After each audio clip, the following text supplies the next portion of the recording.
მოგესალმებით მეგობრებო, დღეს ჩემი სტუმარი გახლავთ ნოდარ კაპანაძე, ნოდარ მოგესალმები. მოგესალმები. მოხარული დიდი ვარ. მადლობა მოწვევისთვის.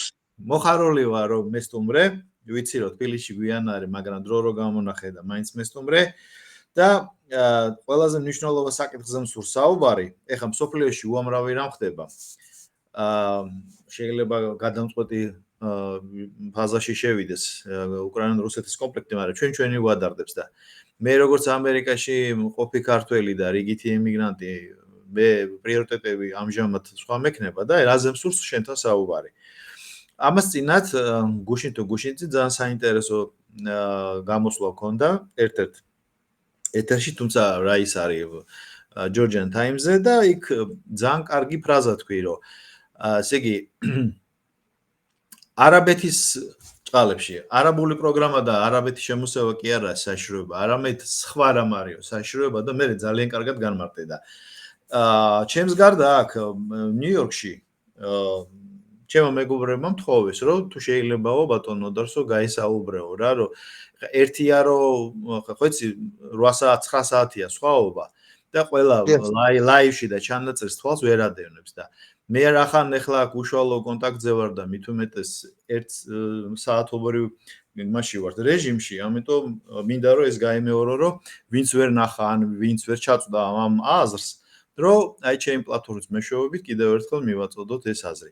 რა არის ნოდა მართლა უნიშნულოვანესი ეს არაბული პროექტი და არაბების შემოსევა ბჭყალებში თუ ის საშიშროება რაც შენ თქვი? კიდევ ერთხელ დიდი მადლობა ნიკოლოზ მოწვევისთვის. ახლა პრინციპში მე მაგის გამეორება არ გამიჭირდება, იმიტომ რომ ზეპირად ვიცი ეგ პრობლემა რა. საქმე იმაშია რომ ეხლა აი ამ არაბული ინვესტიციის ირგვლივ განვითარებული ეს პერიპეტიები გვეუბნება ერთ რამეს, რომ ეს არის ქარიშხალი ჭიქაში. ზუსტად ისეთივე რამეა, როგორც იყო ნამახვან ჰესზე გახსოვთ ალბათ ეს ამბები.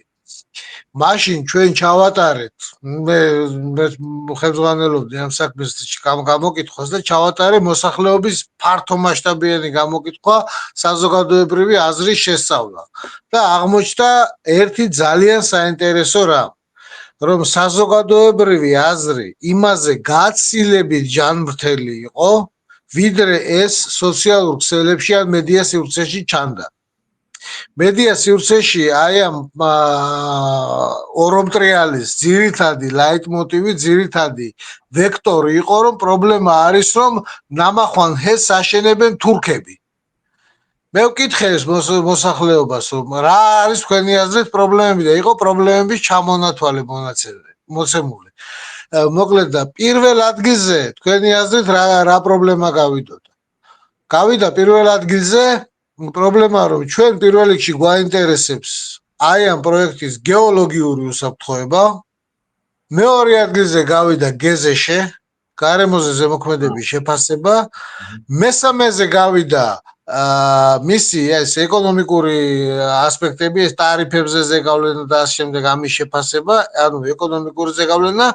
მეოთხე ადგილზე გავიდა სოციალური ასპექტები, ანუ ეს აი ადგილობრივი მოსახლეობა და ასე შემდეგ და სოციალური ეფექტი რა ექნებოდა ამას, ხოლო ის ასპექტი რომ თურქი იყო ინვესტორი, თუ თურქული კაპიტალი იყო, ხომ? ეს გავიდა რაღაც ღრმა აუტსაიდერებში რა. ამდენად საზოგადოებრივი აზრი ნამახვანის ჰესის ირგვლივ იყო ძალიან ჯანმრთელი და საზოგადოებამ მაშინ დაისვა იქ კითხვები და ის პროექტი უბრალოდ არ შეჩერებულა, შეჩერდა დიდი ალბათობით, ახლა მე არ ვიცი მთავრობამ რატომ მიიღო კონკრეტულად რა დაარქვა, რის გამო მიიღო ეს გადაწყვეტილება, მაგრამ ეს კითხვები რომ დაისვა ჯანმრთელი კითხვები, მაშინ ამან შეცვალა ის გადაწყვეტილება, რომ ეს ნამახვანის ჰესი უნდა აშენებულიყო. რომ მე გაირკვა, რომ ბოლომდე არ იყო შესწავლილი კარგად გეოლოგიური ასპექტები და ის რომ აი ამ კაშხალის ქვეშ ზუსტად გადიოდა ნამახვან ჟონეთის ტექტონიკური რღვევა, მასზე ამ 105 მეტრიან მილიონერიანი კაშხალის დადგმით ფაქტიურად დამოკლეს მახვილს კიდევდი ქუთაისის თავზე და ის რომ ეს ტექტონიკური რღვევა არის 20 კილომეტრის სიღრმეზე მიწაში და იმას ვერაფერს ვერ დააბეტონებ რა მოკლედ ამას ხო აგრეთვე გეზეშეში არ იყო გათვალისწინებული რიგი ეკონომიკური ასპექტები რომ დამატებითი წყლის სარკის გაჩენით ავტომატურად კლაუდი მაგალითად ტვიშის მიკროზონას მიკროკლიმატურ ზონას და ამით მიღებული ზარალი უფრო მეტი იქნებოდა თუ იმ გამომუშავებული დენით მიღებული ეფექტი ეს არის რა გაზომვადი რამეა ეს კითხვები რომ დაისვა იქ საკითხი რომ ეს თურქული კაპიტალი იყო ეს არც ამაზე არც ყოფილა საუბარი საერთოდ ხო ეხლა რა შეეხება ამ არაბულ პროექტს მე ხა რაც მოვისმინე დეტალურად არ ვარ გაცნობილი ამ ინვესტიციის პერიპეტიებს სიმართლე გითხრა მაგრამ მაქვს საფუძვლიანი ვარაუდი რომ მომიწევს ამ ამბებზე გაცნობა რა მაგრამ რაც ახლა მაგალითად პრემიერმა ჩაწერა პრემიერის ვიდეო კომენტარი იყო ამ საკითხზე გავრცელდა და ნუ ეს რაც არის გასაგებია ნუ ახლა პრინციპში მეც სიმართლე გითხრათ აი ძალიან გაზვიადებული და ჭიქაში გამოწყობილი ქარიშხალი მგონია აი ეს რაც ახლა აი ამ არიქა ჩამოსახლდებიან ჯერეთი 9500 საცხოვრებელი ფართი იგება ხო ბინა იგება რატომღაც დარწმუნებული ვარ რომ მათ 75-80% ქართველები იყიდიან მაგრამ ნუ კაი დავანებოთ მაგას თავი ნუ დაუშვათ ყველა უცხოელმა იყიდა მე რა რო იყიდა ერესეთი ეს არ ნიშნავს ეს არაფერს არ ნიშნავს 9500 ოჯახი არ არის ისეთი მოცულობა რომ აქ რაღაც სურათი შეცვალოს მაგრამ ეხლა მე აქ ეს ყველაზე მეტად რა მაწუხებს აი ამ საკითხში აი ამ ორომ ტრიალში რაც ეხლა ისმის არის ჩამოსახლდებიან და ასე შემდეგ მე მაწუხებს რამდენიმე ძალიან მნიშვნელოვანი გარემოება ეს იმას კი არ ნიშნავს რომ მე რასაც ვამბობ ეხლა რომ პრობლემები არ არის პრობლემები არის და საჭიროზე გაცილებით მეტი პრობლემებია დავიწყოთ მაგალითად თუნდაც ის რაც ბატონ მალხასთან ვისაუბრე მაიმ გადაცემაში ის გარემოება რომ საქართველოში აი ცალსახად კლებადი ტენდენციის არის შობადობის მაჩვენებელი ეს ახლა შობადობის მაჩვენებელი დემოგრაფიული პრობლემა საქართველოში დგას 99 წელთან შედარებით ანუ ბოლო სტაბილურ წელთან შედარებით ბოლო სტაბილური პერიოდის აღწერასთან შედარებით მოსახლეობა არის არსებითად შემცირებული 5.4 მილიონიდან 3.9 მილიონამდე ბოლო აღწერით ახლანდელი აღწერით ეს არის ერთ-ერთი ყველაზე დიდი კლება მოსახლეობის კლებაში ჩემპიონები ვარ ჩვენ და ბალტიისპირელები მოლდავეთის თითქმის ჩვენთან რიგში გადის ხოლო ნუ მაგალითად აზერბაიჯანი ტაჯიკეთი ყირგიზეთი ყაზახეთი და შუა აზიის ქვეყნების მოსახლეობა არის მზარდი ეხა ერთ-ერთი მიზეზი ამის არის შობადობის შემცირება მეორე მიზეზი არის აი ამ პერიოდში ბოლო 25 წლის განმავლობაში დიდი მიგრაცია საქართველოსთან და შობადობის მაჩვენებელი ჩვენთან შემცირების ტენდენცია ეს მარტო ჩვენი ენდემური პრობლემა არ არის მარტო საქართველოს პრობლემა არ არის ეს ასე არის მთელ მსოფლიოს საშუალო მაჩვენებელი ხოლო მე ჩამოვთვალე პირველი 10-ეული სადაც ყველაზე მაღალია შობადობა და ყველა მათგანი არის ამ 10-დან 9 ქვეყანა არის აფრიკის კონტინენტზე და აი ეკვატორული აფრიკის ქვეყნებია ესენი და ავღანეთი ეს ქვეყნები სულაც არ გამოირჩევიან ეკონომიკური კეთილდღეობით ანუ ის ზღაპარი რომ დაბალი შობადობა განპირობებულია კეთილდღეობის ანუ ფულის ნაკლებობით ეს არის ზღაპარი მაღალი შობადობა სულ სხვა რამეებითაა განპირობებული ხოლო ძალიან მაღალ განვითარებული ქვეყნები როგორც წესი აუთსაიდერებში არიან შობადობაში. ეხლა ჩვენს უახლოეს სამეზობლოში თურქეთი, აზერბაიჯანი, სომხეთი, ირანი, რუსეთი ხუთივე ქვეყანაში შობადობის მაჩვენებელი არის შემცირებადი. იყო მაგალითად მითი იმაზე რომ აზერბაიჯანში არის ძალიან მაღალი შობადობა.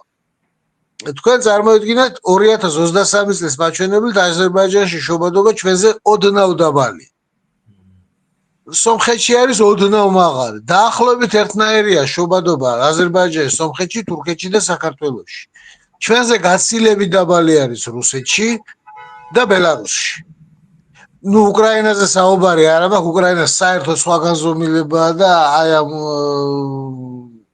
უკრაინის მაჩვენებლებზე არ განვიხილავ.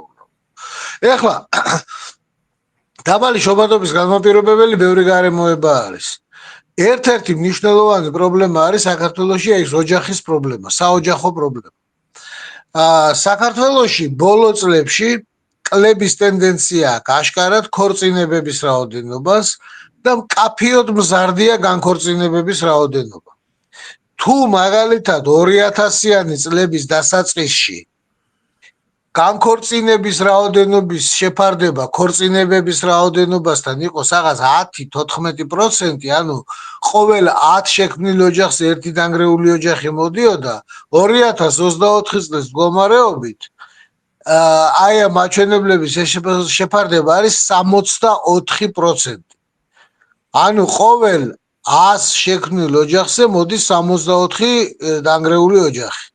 ეს არის ძალიან მაღალი მაჩვენებელი. ეს არის რეალური პრობლემა. ამას ახლა ძალიან ბევრი მიზეზი აქვს. მიზეზი ნომერი პირველი. მიზეზი ნომერი პირველი ეს არის ფუნდამენტური მიზეზი, ეს არის განათლების სისტემა და განათლების პრობლემა. როდესაც განათლების სისტემაში მე რასაც ვამბობ, ეს არის ჩემი აზრი. თუ ვინმეს ეს აზრი არ მოწონს, ნუ მიიღებს და ნუ გაითვალისწინებს და მე ესე რომ განათლების სისტემის პრობლემა არის ერთ-ერთი მთავარი ფუნდამენტი ამ პრობლემის, ვინაიდან განათლების სისტემაში აღზრდის ელემენტი როგორც ასეთი ამოღებულია, მთლიანად ამოღებულია. განათლების სისტემაში მძვინვარებს ბოლონიის პროცესი, სადაც რომლის თანახმადაც განათლება არის ეგზისტენციალური უფლება ადამიანის. არამედ ეს არის ჩვეულებრივი მომსახურება, როგორც მაგალითად თმის შეჭრა, არ მჭირდება, მაგრამ მაინც. ხო, ან ფეხსაცმლის რემონტი, ან რაღაც ესეთი. ხო? ეს არ არის ჩვეულებრივი სერვისი. განათლების სისტემას სულ სხვა და ძალიან შორს მიმავალი დანიშნულება აქვს რა. და მოკლედ ჩვენი ეს მომავალი თაობა ოჯახის მნიშვნელობას როგორც ჩანს ვერ აცნობიერებს რა. ეს განქორწინებები ნიშნავს დანგრეულ ოჯახს. დანგრეული ოჯახები ნიშნავს არასრულ ოჯახში აღზრდილ ბავშვს, რაც ძალიან დიდი პრობლემებია რა.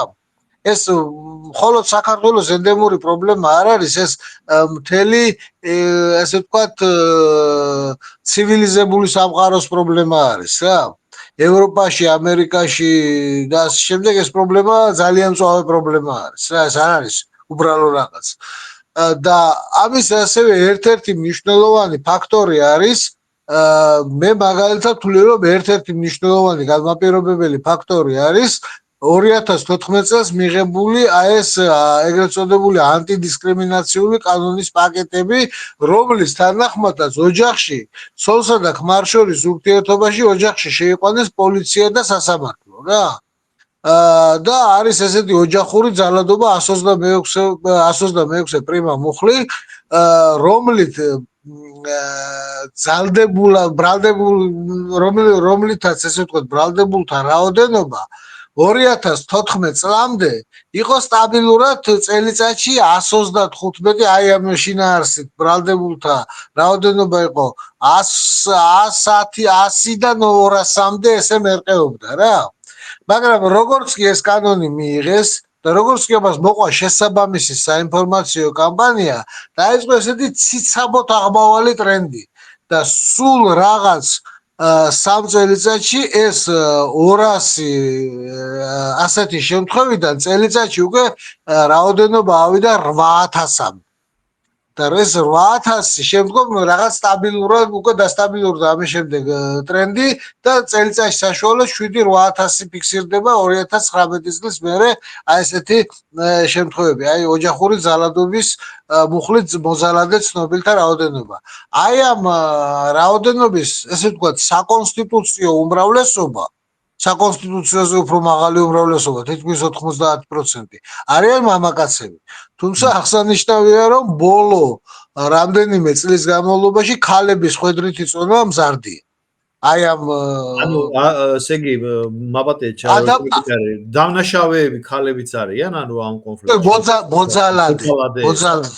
კი, ესეთი რაღაცებიც არის, მოკლედ რაღაც ადაპტაცია მოხდა, ეს ბუნებრივი რამეა. მაგრამ ყველაზე საინტერესო ის არის, რომ მე ხომ არანაირად არ ვამბობ, რომ ეს ერთადერთი განმაპირობებელი ფაქტორია, მაგრამ ეს ერთ-ერთი სერიოზული ფაქტორია რა. ეს 8000 შემთხვევა წელიწადში ნიშნავს არა მხოლოდ იმ 8000 ოჯახს, სადაც ეს მუხლი გატარდა, არამედ ეს არის მაგალითი კიდევ 800000 ოჯახისთვის, დანარჩენისთვის, რომელმაც ამ შემთხვევების შესახებ გაიგეს. და ეს ადამიანებს შორის ესე ვთქვათ, ქორწინებითი ურთიერთობების დამყარება ძალიან უშლის ხელს, რომ მაგალითად ბიჭების ახალგაზრდების მნიშვნელოვანი ნაწილი ძალიან ნერიდება შარს რომ გადაეყაროს აი ამ ქორწინების სახით. ანუ ოჯახის შექმნა გაურბია. ხო, ოჯახის შექმნა შარია რა, იმიტომ რომ მე ვიღაცა თუ რაღაც აფექტის მდგომარეობაში თუნდაც ან რაღაც ესე მდგომარეობაში უცებ დარეკავს ან ცოლი, ან სიდედრი, ან მეზობელი, ან ვიღაც და მორჩა. პრობლემაა. და ამ პრობლემას ერიდებიან. ეხლა მე გავაკეთე აი ამ ეგრეთ წოდებული სკატერპლოტი, ანუ აი ამ ორი ფაქტორის ურთიერთთანხმედრა დროით სკრიფში რა თანხმედრაში არიან ერთმანეთთან. და აღმოჩნდა, რომ ქორწინებების რაოდენობასთან აი ამ მოძალადეთა რაოდენობის დინამიკას აქვს პირდაპირი წრფივი უკუკავშირი რა. აი ამ რაოდენობის და იწვევს იმ ქორწინებათა რაოდენობის შემცირებას. ანუ უკუკავშირში ხა ეს იწვევს იმას პირდაპირ ესე ვერ იტყვი, მაგრამ არის ერთმანეთთან რაღაც დამოკიდებულებაში რა. ეს ორი საკითხი რომ ერთმანეთთან ესე მჭიდრო კავშირშია, ეს შეიძლება ვთქვათ, რომ აი ამ კანონის მოქმედებას გარკვეული ზეგავლენა აქვს აი მაჩვენებელზე. ხა სტატისტიკას არ უყვარს ხოლმე საერთოდ ესე 100%-იანი გარანტირებული და ხატზე დაფიქსირებული დასკვნები, მაგრამ ეს რაღაც კავშირი რომ არსებობს, ეს ფაქტია. და არის უკუკავშირი, ანუ უარყოფითი კორელაცია. ხოლო განქორწინებების რაოდენობა ის რაც 94 წლიდან დინამიკას თუ შეხედავ, რაღაც 2011-12 წლამდე, 2005-6 წლამდე იყო სტაბილურად თითქმის წრფივი რა. რაღაც რაოდენობა 10-12% ქორწინებების რაოდენობის. ხოლო 2014 წლიდან დაიწყო მკვეთრი ზრდა განქორწინებების რაოდენობის. და ესეც პირდაპირ და ოღონდ ლოგარითმულ კავშირში არის, ძალიან დიდი მჭიდრო კავშირში არის აი სწორედ აი ამ მოძალადეთა რაოდენობის დინამიკასთან. ანუ ეს იმას ნიშნავს, რომ აი ამ ფაქტორს რაღაც და ჩემი აზრით ძალიან სერიოზული ზეგავლენა აქვს.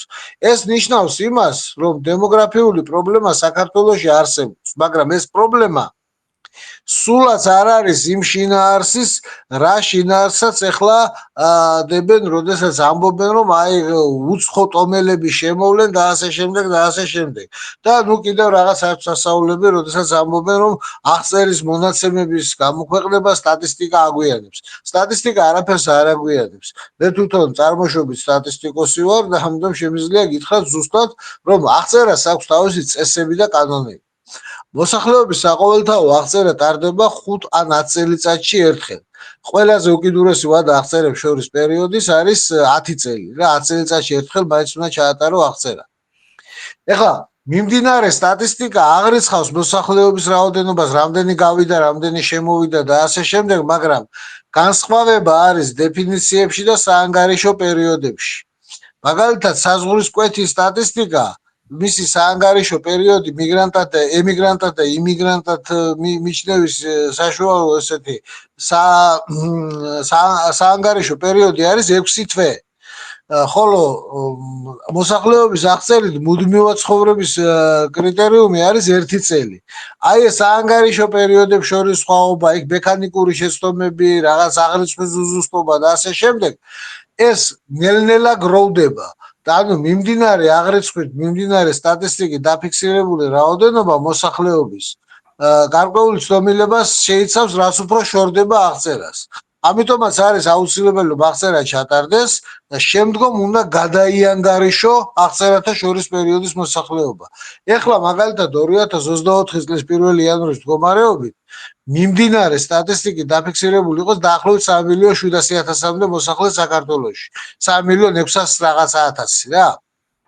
აბა 3.900.000 რა 3.900.000 აჩვენა აღწერამ და აი ეს სხვაობა სწორედ ამ მიმდინარე სტატისტიკური ან ფრიქციული სხვაობების დაგროვებით არის დაგროვების შედეგია ეს. ეს არც ვიღაცა რომ რაღაცას მალავს და რაღაც არაფერი ეს არის ჩვეულებრივი ბუნებრივი ამბავი. აი მაგალითად მე გეტყვით ესეთ შემთხვევას რომელიც მოხდა 2015-16 წლებში რა. მოკლედ მოსახლეობა არის ესეთი მაჩვენებელი ციხის მოსახლეობის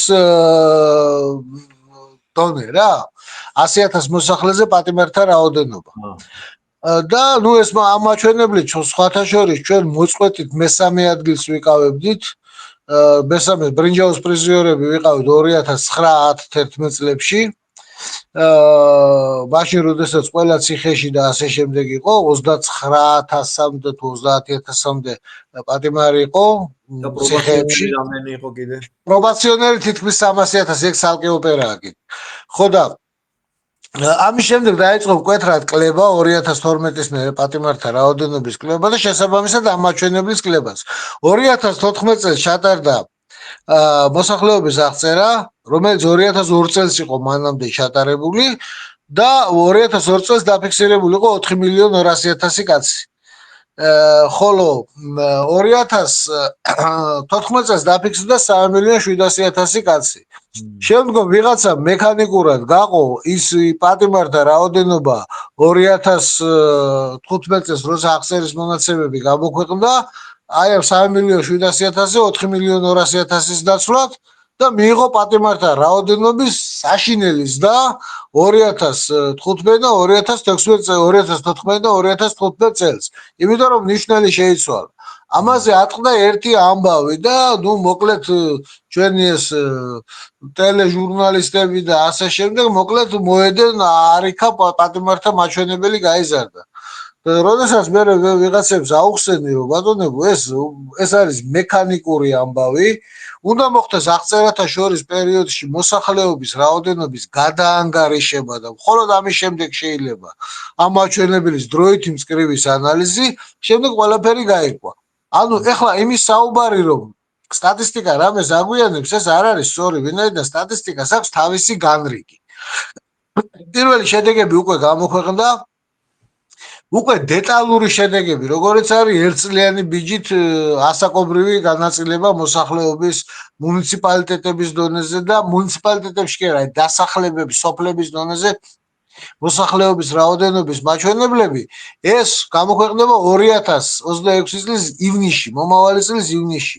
ვინაიდან მონაცემთა ბაზა საჭიროებს გაწმენდას, გადამუშავებას, მიმდინარე სტატისტიკურ ბაზებთან ასე ვთქვათ, შეჯერებას და მხოლოდ ამის შემდეგ შეიძლება დაიდოს დაზუსტებული მონაცემები. ამიტომ დაველოდოთ სტატისტიკას მეთქი, მაგას ვეუბნები ყველას და ნუ ვჩქარობთ და ნუ ვიძახით წინასწარ რომ არიქა ან გადავჯიშდით, ან გადავშენდით, ან ავშენდით, ან რაღაც ესეთი. არ არის საჭირო ეს ზედმეტი ემოციები და გულზე მჯიღების ბრაგული. ვინაიდან ეს ყველაფერი რაც ახლა მიდის აი ამ ასე ადვილად აი ამ დანაღმულ მინდორზე შესვლა ისე შედიან თითქოს წარმოშობით მესანგრეები იყვნენ და გამნაღმულები იყვნენ და იცოდნენ ყველაფერი ეს ძალიან კარგად. მე ძალიან კარგად მახსოვს ახლა და თქვენ ძალიან კარგად გახსოვს ჩვენ ერთ თაობის ხალხი ვართ და კარგად გემახსოვრებათ ორი მომენტი 1985-86 წლებში. გადაცემა взгляды იყო ესეთი და ვლადიმერ სვეტოვი იყო წამყვანი და გავიდა ეგ სიუჟეტი მაშინდელი მახარაძის ახლანდელი ოზურგეთის რაიონში ერთმა ბიჭმა მოიყვანა რუსი ცოლი რომელიც მაინც ესეთი მძიმე ყოფაქცევით არ გამოირჩეოდა და ესეთი დაბალი მორალური პასუხისმგებლობის ქალბატონი იყო და ოჯახმა უარი თქვა რძლის მიღებაზე. იმიტომ რომ ნუ ახლა ესეთი რძალი არ უნდათ უკაცრავად.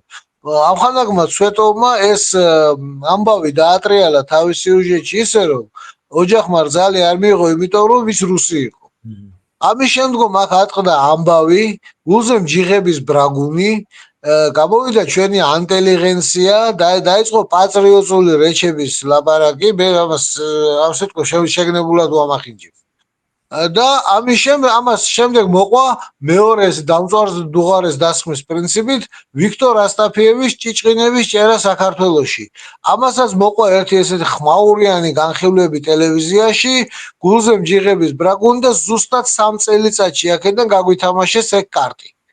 ზუსტად 3 წელიწადში ეთნიკურ ნიადაგზე ჯოშ ზახილით საქართველოს განიცადა ყველაზე უფრო მძიმე ეკონომიკური ვარდნა ყოფილ მოკავშირე რესპუბლიკებს შორის. შეგიძლიათ შეადაროთ მსოფლიო ბანკის საიტზე განთავსებული არის ეს მონაცემები და შეგიძლიათ ნახოთ მთლიანი შიდა პროდუქტის ვარდნა 1990 წლიდან პიკი იყო 85 წელში, 1990 წლიდან 91-12-13 წლებში ციცაბო დაღმართია, შემდგომ არის ესეთი გასწორებული კარდიოგრამა, უკვე მიცვალებული სტემპი და მე ეწება ნელ-ნელა ფეთქვა 96-17 წლებიდან ოდნავის დადა, ნუ შემდეგ უკვე რაღაცას ემგვანება ნელ-ნელა. შემდგომ ეს დადა, ეს ეკონომიკური კეთილდღეობა უფრო ნელდება უკვე 4-12 წლების განმავლობაში, ახლა ისევ და მიდის, მაგრამ ჩვენ ძალიან ბევრი დავკარგეთ ამით. და ახლა როდესაც ესე იოლად შედიან ამ დანაღმულ მინდორზე და ასეთ სისულელებს ასეთი საფანელით ამბობენ, რომ აი ეს ინვესტიცია არის პრობლემა, ეს ძალიან საშიში რამეა. ეს ყველაფერს ამას რომ მოდევს აი ესეთი ემოციები, ეს ძალიან მძიმე რამეა რა. ეხლა რაც შეეხება თვითონ ამ ინვესტიციის ბუნებას. ნუ ეხლა მე მაგალითად სიტყვაზე რომ ვთქვათ 6 მილიარდ ნახევარი ამერიკული დოლარი და რაში დახარჯავდი ამას. ნუ მე მაგალითად დიდი სიამოვნებით გამოვიყენებდი ამას რეალურ ეკონომიკაში ჩადებაში, როგორცაა დამამუშავებელი მრეწველობა, სოფლის მეურნეობა და ასე შემდეგ. მაგრამ ეს ინვესტიცია მიდის უძრავ ქონებაში. ახლა პრინციპში საუკეთესო ვარიანტი არ არის, მაგრამ გაცილებით უკეთესი არის, ვიდრე ის რომ ეს ინვესტიცია არ ჩაიდოს. ვინაიდან ამ ინვესტიციიდან მიღებული ეფექტი დადებითი იქნება, არ იქნება უარყოფითი და ამიტომაც ნუ ესე ჯობია. მაგრამ მეორე მხრივ ახლა რამდენად დაინტერესებული იქნება არაბეთის გაერთიანებული საემიროს წარმომადგენელი, რომ საქართველოს რეალურ ეკონომიკაში გააკეთოს ინვესტირება, ან თუნდაც საქართველოს სოფლის მეურნეობაში. ან ჩვენთვის რამდენად კარგი იქნება ეს. აი ესეთი წარმატებული ინვესტირების რამდენიმე მაგალითია სულ სოფლიოში, ესეთი რა ერთდროულად მთელ ქვეყანაში რომ დაიწყო პროცესი და ერთ-ერთი მათგანი არის საბჭოთა კავშირის პირველი ინდუსტრიალიზაცია 29-40 წლებში და მერე უკვე მეორე ომის შემდგომი ინდუსტრიალიზაცია უკვე მთლიანად საკუთარი ძალებით და აქ უკვე უცხოური არაფერი არ ყოფილა და სხვა შორის გერმანიის რემილიტარიზაციაც საინტერესო მოვლენაა ძალიან ეკონომიკური თვალსაზრისით. ეს რეალურ ეკონომიკაზეა ლაპარაკი. ამდენად ეს ამ ინვესტიციაზე ასეთი ხმაურის ატეხვას მე თემი ვარაუდით სულ სხვა საფუძველი აქვს რა. ამის საფუძველი არის ერთი მხრივ შეიძლება იყოს ის რომ ვიღაცას არ უნდა რომ არაბული კაპიტალი შემოვიდეს, აი ეს ემირატების კაპიტალი შემოვიდეს საქართველოში. ვიღაცას უბრალოდ არ უნდა რომ საქართველოში შემოვიდეს რაღაც კაპიტალი. ვიღაცას არ უნდა რომ საქართველოში იყოს რაღაც ეკონომიკური ზრდა. მოკლედ ვისაც ეს არ უნდა ასეთი მოთამაშეების ინტერესები ერთიანდება იმაში, რომ ეს კაპიტალი საქართველოში არ შემოვიდეს და ყველა მერე თავის აკომპანიატორს ეძებს აი ამ ქვეყანაში რა.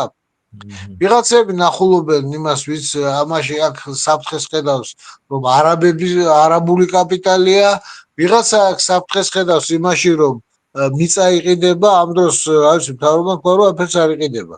ხო?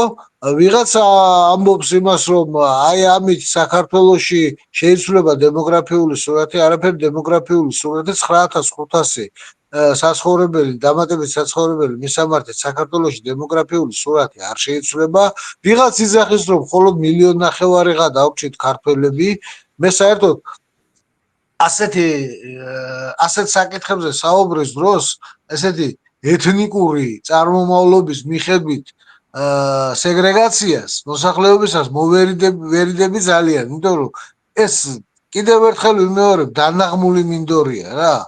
ჩვენ ამ ფოცხზე ერთხელ დავაბიჯეთ ფეხი და ცხვირპირი ჩაგველეცა და არ არის აუცილებელი, რომ მთელი მსოფლიო ერთსა და იმავე ადგილზე ფინგალით ვცნობდეს რა. არ არის ეს არ არის საუკეთესო საიდენტიფიკაციო ნიშანი, რომ ვერაზრო ჭკუა ვერ ისწავლო და ყოველთვის ერთი და იგივე ადგილზე წაემტრიო კისერი. ხო და ამიტომაც მე მაგალითად ყველას ვურჩევ, რომ ასეთ რამეებს მოვერიდოთ რა. ჯერ არის რაღაც ესეთი ინფორმაციაზე დაფუძნებული გადაწყვეტილება, სტატისტიკაზე დაფუძნებული ანალიზი და არა ემოციებზე დაფუძნებული ანალიზი და რუსებს აქვთ ეგეთი გამოთქმა, ინფორმაციის წყარო ABS, одна баба сказала რა. ასეთი ინფორმაციის წყაროებით რაღაც შორს მიმავალი საშვილიშვილო დასკვნების გაკეთება არ შეიძლება. ეხლა მე რატომ ვაკეთებ ხოლმე იგივე მალხასთანაც რომ ვიყავი იმ გადაცემაში დიაგრამები ვაჩვენე რა. იმიტომ რომ ამ დიაგრამების მოყოლა ეხლა ესე თხრობით რეჟიმში შეუძლებელია. მაგრამ აუცილებლად უნდა აჩვენო მონაცემები, აი რაც შეიძლება ხანგრძლივი დროით იმწკრივი. კი 2023-2024 წელს ამ წუთის მდგომარეობა საინტერესოა, რა თქმა უნდა, მაგრამ ეს თავისთავად იმდენად არაა საინტერესო, რამდენადაც დროით იმწკრივი, იმიტომ რომ გრძელი ტენდენციები ძალიან ძნელად იცვლება. და შეიძლება რაღაც ეხლა რაღაც მდგომარეობაში რომ ხარ, ეს კი შეიძლება არ ხარ საუკეთესო მდგომარეობაში, მაგრამ გუშინდელთან უკეთესი რომ არის, ეს შეიძლება უფრო მნიშვნელოვანი იყოს, ვიდრე ის რომ ვიღაცა შენზე უკეთეს მდგომარეობაში ვინც არის გუშინ იყო შენზე იმაზე უარესად ვიდრე დღესაა. ამის კლასიკა არის ევროპა სხვათა შორის.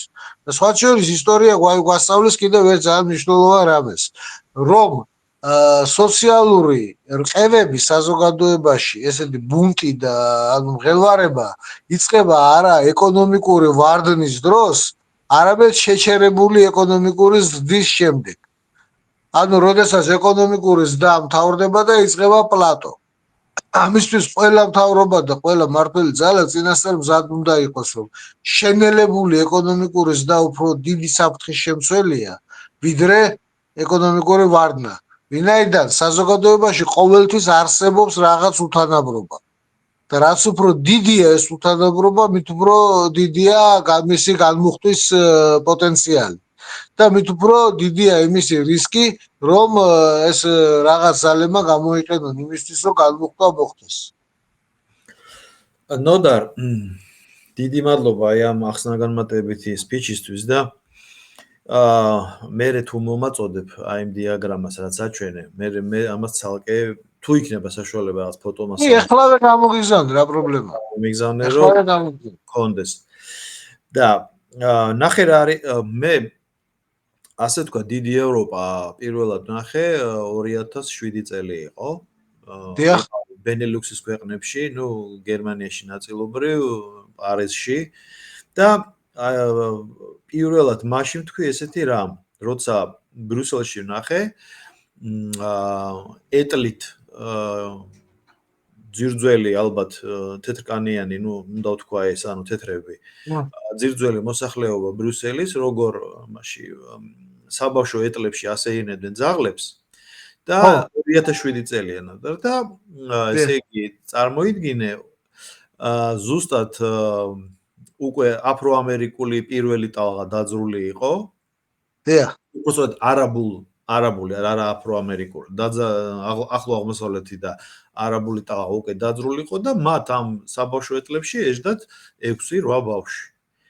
და მაშინ თქვი, ეს წარმოიდგინე 2007 წელია რომ მე ვთქვი, ჩემთან ერთად ვინც იყო, ჩემი მეუღლე იყო და კიდე ასე შემდეგ და მაშინ ვთქვი რომ ესე იგი კეთილდღეობის გამსაზღვრელი არ არის მეთქი ისა მოსახლეობის ზრდა. და ეხლა რაც ირკვევა ესე იგი 1.77-ია თუ 1.8 კოეფიციენტი საემიროებში შობადობის. სწორედ ვამბობ თუ არა ჩამისწორი. პლუს არაბეთის გაერთიანებული არაბეთის საემირო ემირატებში ვამბობ, ხო? ემირატებში შობადობის კოეფიციენტი არის მსოფლიოში ერთ-ერთი ყველაზე დაბალი. და მე მაქვს ეს მონაცემები საქართველოს უწოლდება 1.8 არის ჩვენთან და იქ 1.77. ხო, რაღაც მაგდი ისიც მინდა რომ ეს ესე იგი ეს არის უკუპროპორციული კორელაცია, ხო? ანუ ქვეყნის წარმადობა, კეთილდღეობა სულაც არ ნიშნავს პირდაპირ პროპორციულად. არანაირად. პირიქით, კი, სორია. და ეხლა 2007-ში სხვათა შორის ის რაც თქვენ 2007-ში ნახეთ, მაგ პერსპექტივა 20-იან წლებში გასული საუკუნის დაინახა ოსვალდ შპენგლერმა, რომელმაც დაწერა ევროპის დაისი. ვინაიდან ეს პრობლემები, ანუ ეს ტენდენციები უკვე ჩანდა მაშინ, რა. ეს დღეს არ დაწყებულა ეს პროცესები. ეხლა მაგალითად აი ამ ეხლა რაც ხდება, ამის ათვლის წერტილად რომ აიღო მხოლოდ აი ეს ბოლო 2000 წელიან თუნდაც საბჭოთა კავშირის დანგრევის პერიოდი, ხომ? ეს იქნება ძალიან დიდი შეცდომა. ვინაიდან ეს პროცესები რეალურად შეიძლება დაიწყო ალბათ პირველი 1000 წლეულის დასაწყისიდან. პირველი უნივერსიტეტების გახსნიდან, ვინაიდან საუნივერსიტეტო განათლება ეს იყო ცდელობა წმინდა წერილის ჩანაცვლების, რა, დიდი ანგარიშით ეს იყო. ანუ დედუქციური მეცნიერებით, ინდუქციური მეცნიერების ჩანაცვლება. აი წმინდა წერილში რომ მეცნიერებაზეა ხოლმე ლაპარაკი, ცოტა სხვა მეცნიერება ვიდრე ეს დეკარტული მეცნიერება, რაზეც ჩვენ ვლაპარაკობთ, მაგრამ ახლა ამაზე რომ დავიწყოთ ლაპარაკი, ზემდინამდე ვერ მოვრჩებით. მაგრამ ეს შედეგები უკვე ევროპის კეთილდღეობა ეფუძნება არა იმას, რასაც გვეუბნებოდნენ და რაც მე მაგალითად გულწრფელად ჯეროდა ეს 80-იანების ბოლოს, რა. რომ აი ეს დემოკრატია და მრავალპარტიული არჩევნები იყო ამ ევროპის დემოკრატიის, ევროპის კეთილდღეობის მთავარი საფუძველი. თუმცა საბჭოთა სკოლაში ნასწავლი ისტორია და იგივე ლიტერატურა სულ სხვა რამეს მეუბნებოდა. მაგრამ ნუ როგორ გითხრა, არის ესეთი კინოს მაგია, რა. და ჩვენთანაც და ძალიან ბევრგან ადამიანები ხანდახან არის რომ კინოებით აზროვნებენ, რა. და ეს კინოს მაგია ნუ ახალგაზრდა გონებაზე უფრო მუშაობს. და შემდგომ აღმოჩნდა რომ ეს ევროპა, რასაც საბჭოთა სკოლაში ისტორიის სახელმძღვანელოებში გვეუბნებოდნენ, ხო ის აოცრებავდა ყველაფერი მართალი ყოფილა თურმე. რომ ევროპის კეთილდღეობა პრინციპში ეფუძნებოდა კოლონიურ ძარცვას. დანარჩენი მსოფლიოს ძარცვას. ახლა არავინ მითხრას რომ ბელგიის კეთილდღეობის მთავარი საფუძველი არის მაგალითად მრავალპარტიული არჩევნები. არ დაგავიწყდეთ რომ ბელგია სამეფოა ის ჩვენში დარჩეს. ხო, ისევე როგორც ჰოლანდია. ხო, და რომ მათი კეთილდღეობა ეფუძნება მრავალპარტიულ არჩევნებს. და მაგალითად ბელგიის კეთილდღეობაში არანაირი წვლილი არ მიუძღვის დაახლოებით 3 მილიონი კვადრატული კილომეტრი ფართობის უმოწყალო ძარცვას, სადაც დღეს არის კონგოს დემოკრატიული რესპუბლიკა და კონგოს რესპუბლიკა, მდინარე კონგოს ორ ნაპირზე მდებარე კინშასა და ბრაზავილი დედაქალაქებით, რა. ან არავინ არ მითხრას მაგალითად რომ ეს ფრანგული კეთილდღეობა ნუ ეფუძნება რაღაც მარსელიოზას გადასარევი საოცრად კარგი ჰიმნია ფრანგებს და არაფერ შუაში არ არის ალჟირის და მთელი ეს მაღრიბის ქვეყნების უსასტიკესი ძარცვა. ან ინგლისის კეთილდღეობა ეფუძნება რაღაც კონსტიტუციურ მონარქიას, არ დაგავიწყდეთ, დიდ ბრიტანეთს კონსტიტუცია საერთოდ არ აქვს, მაგრამ კონსტიტუციური მონარქია აქვს და არ ეფუძნება მაგალითად ინდოეთისა 26 მილიონი კვადრატული კილომეტრის უმოწყალო ზარსვას. ხო და აი ეს ყველაფერი მოკლედ ეს ყველაფერი რომ რა შედეგსაც გამოიღებდა შპენგლერმა კარგად დაინახა და აღწერა კიდეც ევროპის დაისში ეს ყველაფერი. ოღონდ ამის შემდეგ დაიწყო სხვა პროცესები, ვინაიდან კაპიტალისტურმა სისტემამ შვა თავისი ანტიკაპიტალისტური სისტემა საბჭოთა კავშირის სახით. საბჭოთა კავშირმა შექმნა ცხოველური შიში ევროპაში და დასავლეთში, რისი დამსახურებაც არის ის ევროპის სოციალური პაკეტები და ახლა თქვენ სადაც ბრძანდებით ამერიკის შეერთებული შტატების მთელი სოციალური სამოთხე, რაც რითაც ასე ამაყობდა 70-იან 80-იან წლებში, ეს შეიქმნა გასული საუკუნის 50-იან წლებში და განაპირობა ეს საბჭოთა კავშირის შიშმა. არ დაგავიწყდეთ რომ 46 თუ 47 წლის არჩევნებში საფრანგეთში 45% აიღო მორის ტორეზის მეთაურობით კომუნისტურმა პარტიამ, რაღაც 47 თუ 48% დაახლოებით ამავე პერიოდში აიღო იტალიაში კომუნისტურმა პარტიამ და ისიც არ დაგავიწყდეთ რომ გერმანიაში ნაცისტურ რეჟიმთან ერთად პარალელურად იყო უძლიერესი ანტიფაშისტური მოძრაობა, ვინაიდან სანამ 1923 წელს ადოლფ ჰიტლერის ნაციონალ-სოციალისტური მუშათა პარტია აიღებდა ელემენტარულ უმრავლესობას 42%-მდე დაახლოებით 39% იმავე არჩევნებში კომუნისტურმა პარტიამ მიიღო. და სწორედ აი ამ შიშმა განაპირობა ის საბჭოთა კავშირის შიშმა რომ მიიღეს ეს სოციალური პაკეტები 8 საათიანი სამუშაო დღე და ეს ანაზღაურებადი შვებულება და მთელი ეს ამბები რა. ეს დახმარებები და ასე შემდგომ, მაგრამ მე ყველაფერი როგორც წესი, როგორც ევროპელებს შევიან, ყველაფერი გადაიყვანეს ხასიათში გადაუვიდა და გადაამლაშეს. აი როგორც არ ვიცი გახსოვთ თუ არა თქვენ მაგალითად. ტიპიური ევროპული მაგალითი. 80-იანი წლები, 70-იანი წლების ბოლო 80-იანების დასაწყისი. როგორ აი მოდისიდენტოდ მოაზროვნე ახალგაზრდები, ჩვენნაირები, როგორ ქირქილებდით საბჭოთა კავშირში, იმაზე ქაღალდის პარკებზე და რა გაუხდა ქვეყანას, რომ ცელოფნის პარკებს ვერ აწარმოებს საჭირო რაოდენობით. და ამ დროს მთელი ევროპა ჭყლოპინებდა ეს ეკოსატანისტები, რომ აი რა ჩვენ ახლა ამით ხეები მოჭრას გადავარჩინეთ, იქ ბაყაყებს ფილტვების ანთება არ დაემართებათ, იქ ციყვები ბედნიერად იქორწინებენ და რაღაც ესეთი რაღაც აოცრებები რა. მაგრამ მე შემდეგ ეპოქაში აღმოჩნდა, რომ ცელოფნის ანუ პოლიეთილენის ბუნებრივი დაშლის პერიოდი არის 1000 წელი, არც მეტი, არც ნაკლები. და ორი ოკეანეა სავსე. ხო და ეხლა წყნარ ოკეანეში დინებების შეერთების ადგილზე საფრანგეთის ტერიტორიის ცელოფნის მცურავი კუნძულია. ხოლო ის ხალხი, ვინც მაშინ ამას აფრთხილებდა და ამბობდა, რომ არ შეიძლება ასეთი რამე, აი ესე თავქუდმოგლეჯით გადაშვება ამ ინდუსტრიაში და ფრთხილად უნდა ვიყოთ ის ხალხი, რომლებიც მაშინ დაცინეს, გარიყეს, შეურაცხყვეს, ჩაწიხლეს, ისინი არავის არ ახსოვს.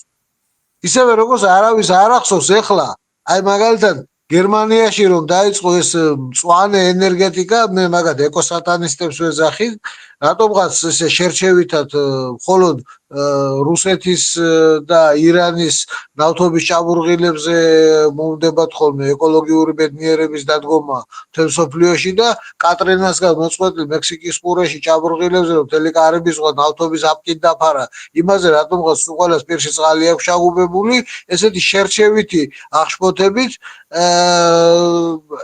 გერმანიაში მწვანე ენერგეტიკის საფანელი თითქმის მთლიანად განადგურდა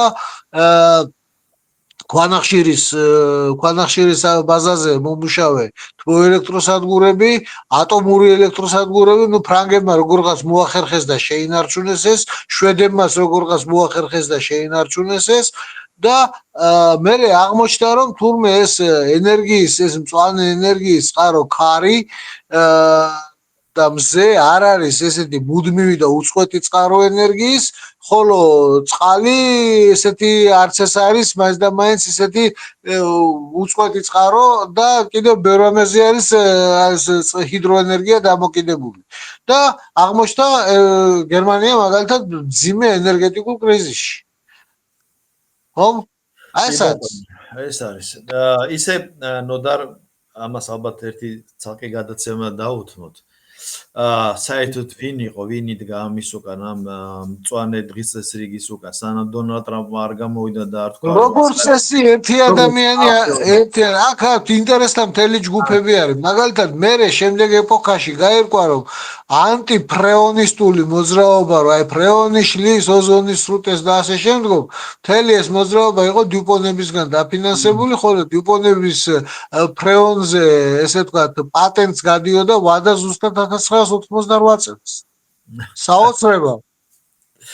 ხოდა რა რომ ალბერტ გორისა და გრეტა თუნბერგის გარდა ამის უკან ბევრად უფრო მნიშვნელოვანი რასაკვირველია ამ თემას დაუბრუნდეთ რა აი ერთ-ერთი გადაცემა მიუძღოთ იმიტომ რომ შენ როგორც სტატისტიკოსი ყველაზე კარგად იცი ეს გაწერილი სტრუქტურა ვინ დგას რატო დგას და რომელ წლებში ან რომელ საუკუნეებიდან დროითი მწკრივები ძალიან ბევრ რამეს აჩვენებს როგორც ზუსტად ნუ და როგორც აღნიშნეთ ეს დაუბრუნდა ბუმერანგად ევროპას და შორს ვარ წავიდეთ სადღაც მე-19-მე-18 საუკუნეში სულ რაღაც მე-20 საუკუნეში მე მგონი პრინც ლეოპოლდი 50-იან წლებში ჯერ კიდე მაროკოში ჟიდა ხო ხალხს თუ არ მეშლება კაუჩუკის პლანტაციებში სწორედ მახსოვს კონგო და კატანგა. აი მაგ პერიოდის არის ზუსტად ესეთი ცნობილი პერსონაჟები, როგორიცაა გოდფრუა მუნონგო, მოის ჩომბე, პატრის ლუმბუმბა.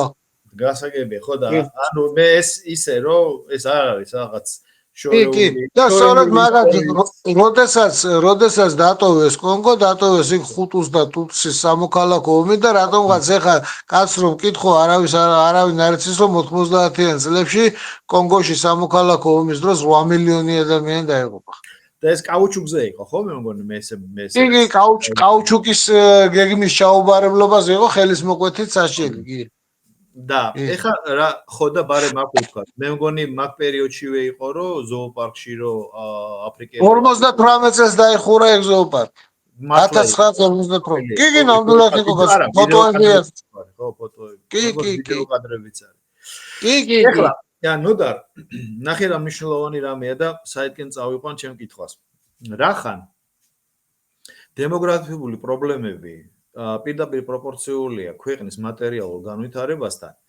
აქ პრემიერ-მინისტრმა აღნიშნა ესეთი რამ, რომ ჩვენი კეთილდღეობა მუდამ ზრდადია და იქნება ასე, შეიძლება გაიზარდოს გეომეტრიული პროგრესით და აქ მე მიჩნდება კითხვა.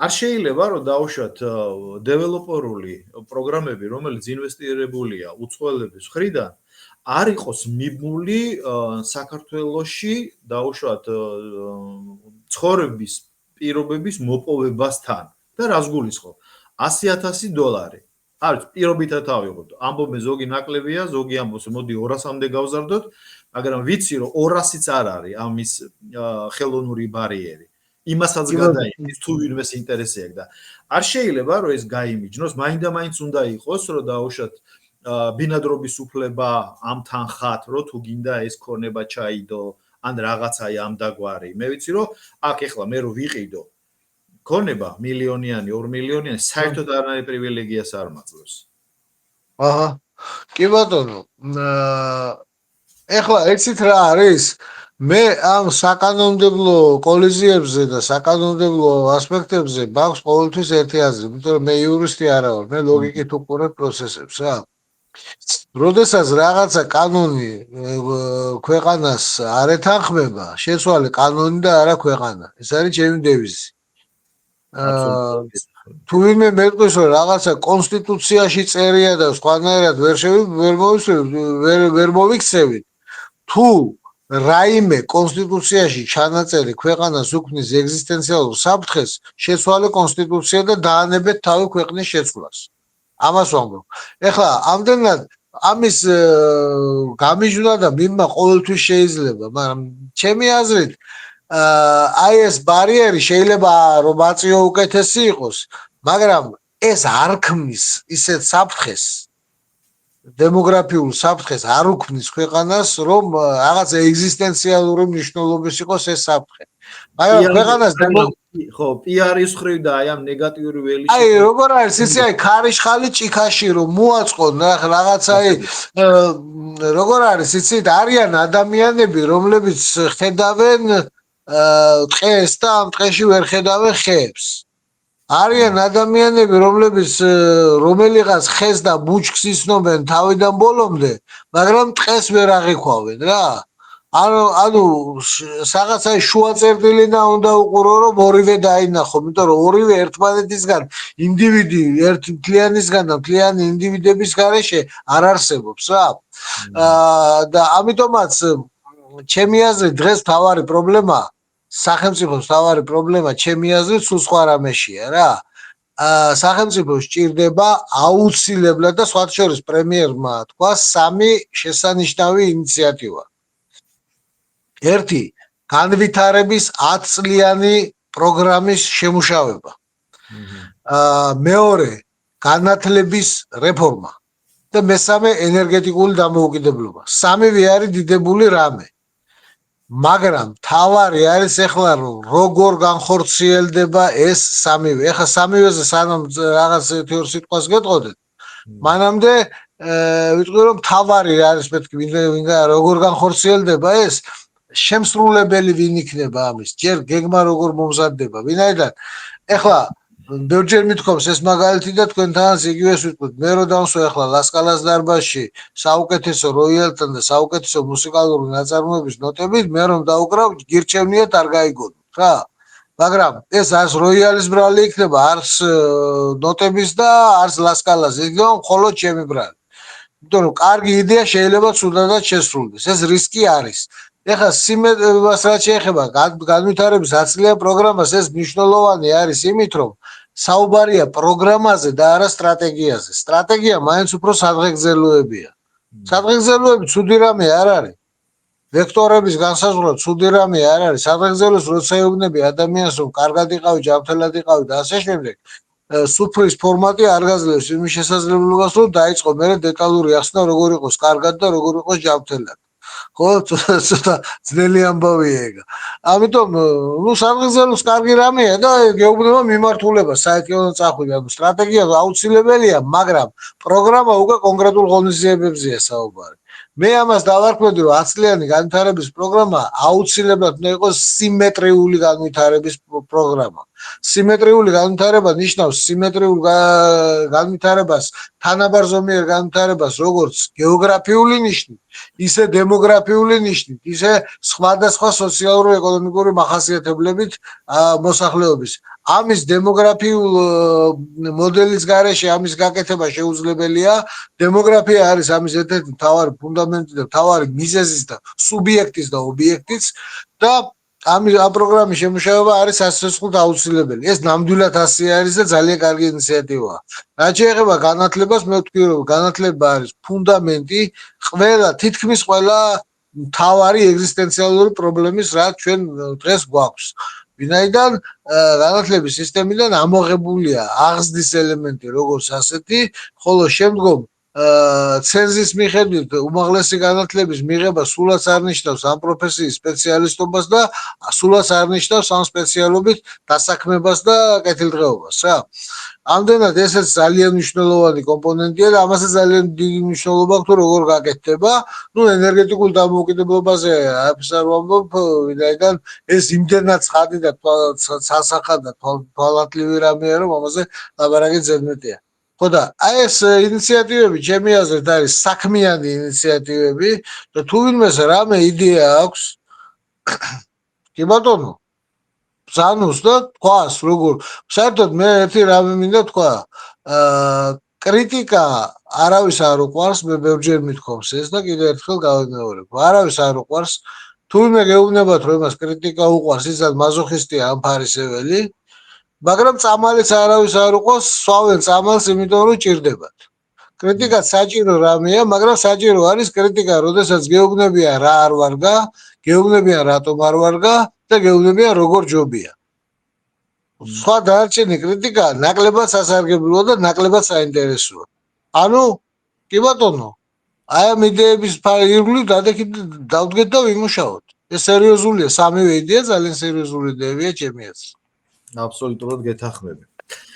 და ასევე ერთი მნიშვნელოვანი თემა, რაც ყველა ქართულს ადარდებს, ვინც საქართველოს ფარგლებს მიღმა ცხოვრობს და მე წარმოვადგენ ამერიკის შეერთებული შტატებით, კერძოდ ნიუ-იორკის ემიგრაციას, ქალაქ ნიუ-იორკის. აქ ემიგრაციაში საკმაოდ დიდი მოცულობა მოსახლეობის, რაც ბაიდენმა ღია კარის დღე გამოაცხადა, ოფიციალურად არც ვიცი უკვე რამდენი ვართ აქ წარმოდგენილი, შეიძლება 200, შეიძლება 300,000. მართლა არ ვიცი და ამიტომ არ ვამბობ ეხლა ეს ციფრები ისე მოვიყვანე. პლუს მინუს სადღაც ალბათ ესეა. და ნახე რა მძიმე მომენტი დგება.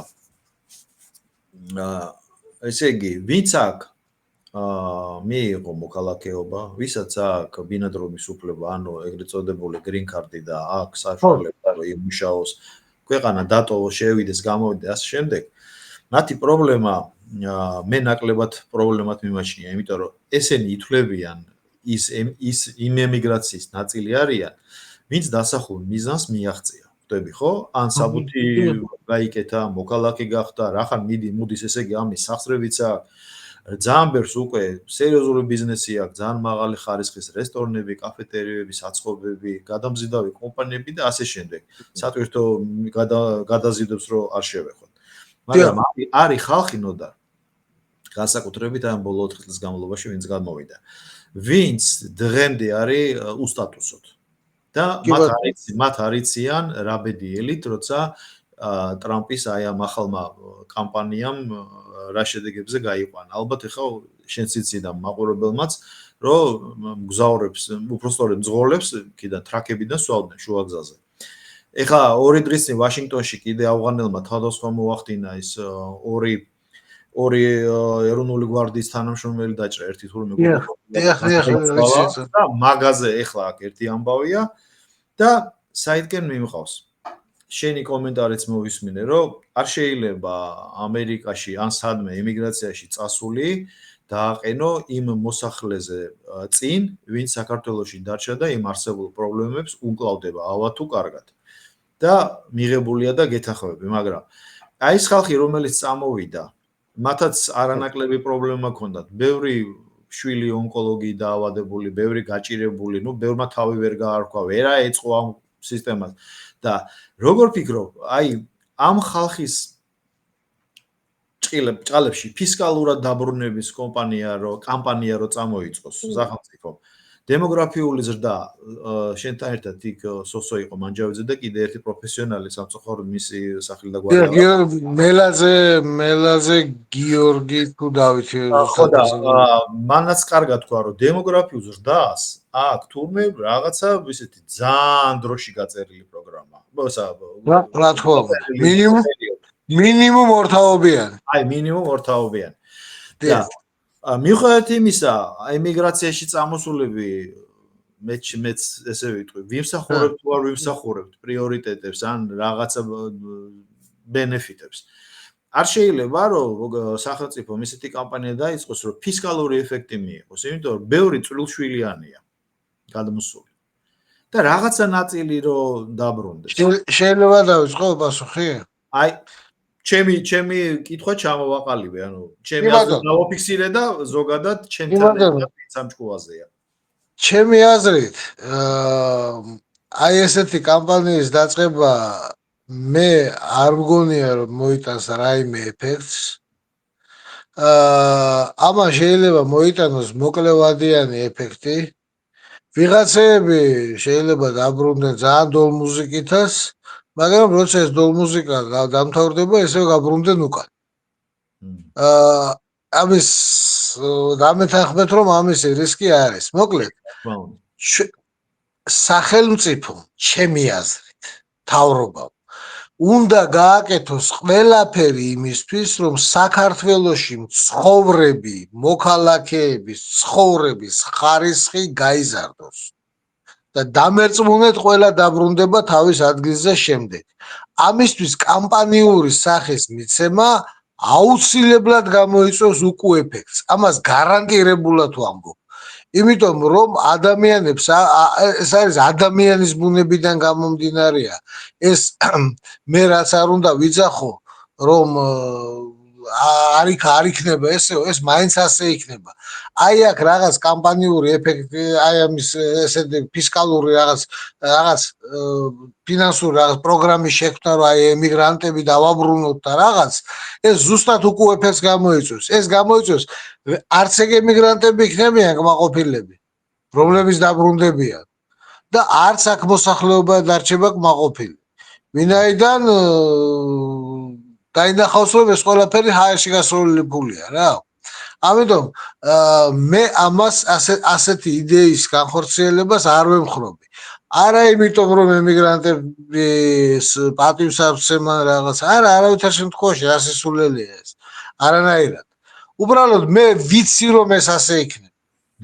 ასე ყოფილა არაერთხელ დაწყებულა ასეთი რაღაც კამპანიები, რომელიც საერთოდ რა იყო საბჭოთა განათლების ყველაზე დიდი მთავარი შეცდომა 60-იან 70-იან წლებში. სტალინის შემდგომზე ვლაპარაკობ, აი კრეტინების მმართველობის პერიოდზე ვლაპარაკობ. რა იყო ყველაზე მთავარი შეცდომა? იყო დაშვება რომ ადამიანი არის დაბადებით წესიერი. ადამიანი არ არის დაბადებით წესიერი რა. ეს უნდა ამას ყველაზე მთავარი წიგნი ამას გვეუბნება. ადამიანი დაბადებით წესიერი არ არის. მე სიმართლე რომ გითხრა ძალიან მეცინება ხოლმე, როდესაც საფეხბურთოში ვიღაცას ოცნებების ახდენას უსურვებენ ხოლმე, რომ რა იცი შეუპატრონო ეგ რაზე ოცნებობს. რა იცი შენ იმის თავის ქალის მიღმა რა აზრები იმალება. კაცმა არის ეს ხო? ადამიანი არ არის დაბადებამდე წესიერი და არც ერთ ასეთ კამპანიურ პროგრამას წარმატება არ ქონია და არ ექნება არასდროს. ამიტომაც ეს გამოიწვევს ყოველმხრივ უკმაყოფილებას. ხოლო მიღებული ეფექტი იქნება ნულთან ძალიან ახლოს. აი მაგალითად გავიხსენოთ ერთი გადასარევი მაგალითი. 2012 წელს ბიზინა ივანიშვილის დაუყადაღეს რაღაც 80 მილიონი თუ რაღაც არჩევნებამდე. არჩევნები დამთავრდა, მოიგო ქართულმა ოცნებამ და მე ახსნეს ეს ყადაღა. და ბიზინამ თქვა მაშინ რომ მაგა ხო მე მაგა დაყადაღებულ ფულს ხო არ წავიღებო სახშიო. ხოდა მოდი ეგო თელავში და გურჯაანის და თელავის რაიონში მოხდა ძალიან ძლიერი სიტყვა 2012 წელს.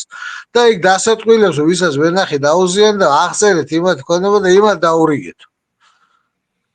მე ვიცნობ იმ ხალხს ვინც ეს პროცესი ჩაატარა. ჩაატარეს ძალიან მაღალ დონეზე. ესე იგი აი გამოწვლილივით აღწერეს ყველაფერი.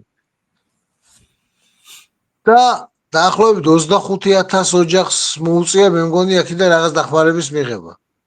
საკმაოდ დიდი დახმარების ახლა 80 მილიონი არ არის ცოტა.